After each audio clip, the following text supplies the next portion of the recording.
आज हमारा देश एक कठिन दौर से गुजर रहा है। लड़ाई का स्वरूप थोड़ा बदल गया है। आज हमारे देश में ही राष्ट्र विरोधी तत्व है, देश विरोधी तत्व है, जो हमारी सभ्यता को, सभ्यता को, संस्कृति को मिटाना चाहते हैं। आप कल्पना करिए, आजकल एक शब्द और सुन रहे होंगे आप लोग, वक्फ।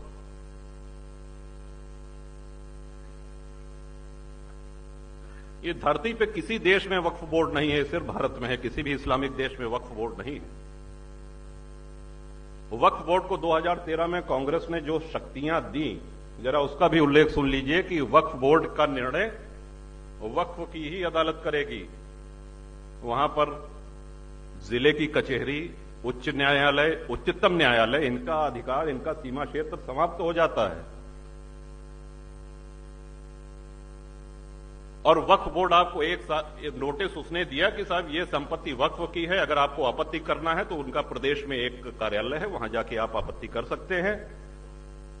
अगर 1 साल में आपने कोई जवाब नहीं दिया तो यह माना जाएगा कि आपको कोई दिक्कत नहीं, आपका घर, आपकी जमीन, आपका गांव वो वक्फ संपत्ति घोषित हो जाएगा। ये लिखा पढ़ी में है।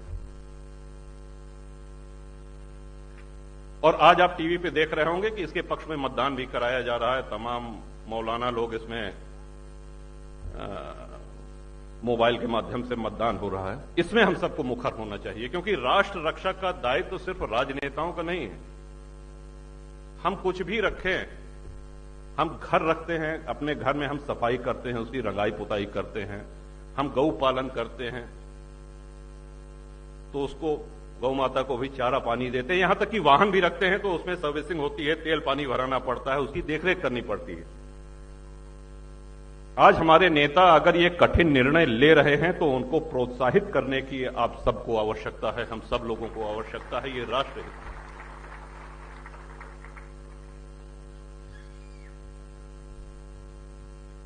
जातिवाद,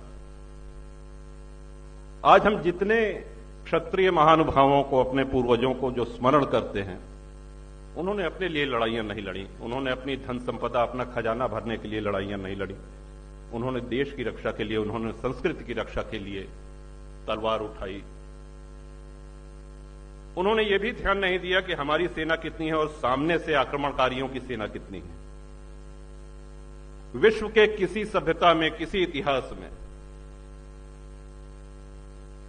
माताओं का जौहर जैसा पराक्रमी उदाहरण दूसरा कहीं नहीं मिलेगा। आप कल्पना करिए क्या माहौल रहा होगा, एक साथ 16,000 रानियां, 16,000 माताएं अग्निकुंड में कूद करके।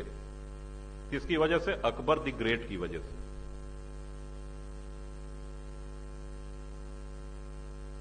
और आज शिक्षा हमको और सुलभ हो गई है। आज ये सब सारी जानकारियां हमको नेट पे उपलब्ध हैं। हमको मुखर होने की आवश्यकता है। पहले हम ये कह सकते थे कि साहब हम कोई राजनेता नहीं है, अगर हम बयान देंगे तो पत्रकार छापेंगे नहीं, छपेगा नहीं, सुनेगा नहीं कोई, कौन पढ़ेगा। लेकिन आज सोशल मीडिया पे तमाम संचार के ऐसे माध्यम हैं जिसमें आप लिख करके, बोल करके अपनी उपस्थिति मजबूती से दर्ज करा सकते हैं। आज आप उन लोगों को प्रोत्साहन दे सकते हैं जो लोग राष्ट्र हित में, धर्म हित में निर्णय ले रहे हैं, बड़े निर्णय ले रहे हैं। देश का बंटवारा धर्म के आधार पर हुआ था।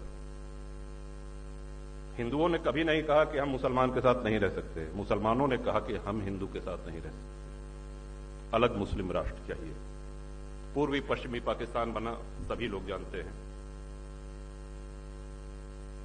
लेकिन उस समय एक चिंता व्यक्त की गई, और जो कि बड़ी जायज चिंता थी, और उस चिंता को व्यक्त करने वाले पहले नेता आदरणीय सरदार पटेल थे, जिन्होंने कहा कि इन देशों में जो अल्पसंख्यक, भारत के अल्पसंख्यकों के विषय में तो वो आश्वस्त थे, उनकी चिंता पाकिस्तान और बांग्लादेश में रह रहे अल्पसंख्यक हिंदुओं की थी। तो जब ये बात आई तो उसके बाद एक नेहरू लियाकत पैक्ट हुआ। आप लोग नेट पे देखिएगा, नेहरू लियाकत पैक्ट हुआ। तो उसमें ये आश्वासन दिया गया नेहरू जी की तरफ से और लियाकत की तरफ से कि नहीं साहब, इनको कोई दिक्कत नहीं होगी, मेजॉरिटी माइनॉरिटी दोनों एक समान अधिकार प्राप्त होंगे उनको, और दोनों फले फूलेंगे, किसी प्रकार का कोई खतरा नहीं होगा, उनको अपने ढंग से पूजा पाठ करने का अधिकार होगा, उनके में हमारा कोई हस्तक्षेप नहीं होगा। और परिणाम ये हुआ कि बंटवारा के समय 23% हिंदू पाकिस्तान में आज घट करके 1% रह गया है। जात पूछ के हिंसा नहीं हो रही है वहां पे। सोमनाथ जी का उदाहरण तो बहुत पुराना हो गया। अभी कुछ वर्ष पहले अक्षरधाम पे जो आतंकी हमला हुआ था, आप लोगों को स्मरण है? और नया उदाहरण दें, अभी 4 दिन पहले गणपति के पंडाल पे सूरत पे जो पत्थरबाजी हुई, हमने किसकी भावनाएं आहत की थी? हमने किसका अपमान किया था? हम अपने देव की आराधना कर रहे थे,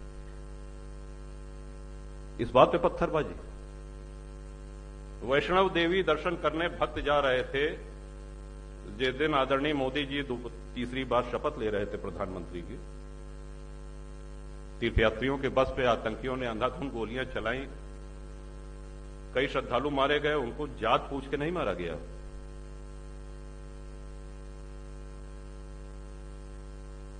उनके लिए भारत का विध्वंस ये एजेंडा है। और हमारा एक निवेदन, हमारी एक बात बिल्कुल समझ लीजिए कि हमसे ज्यादा सेक्युलर कोई हो ही नहीं सकता।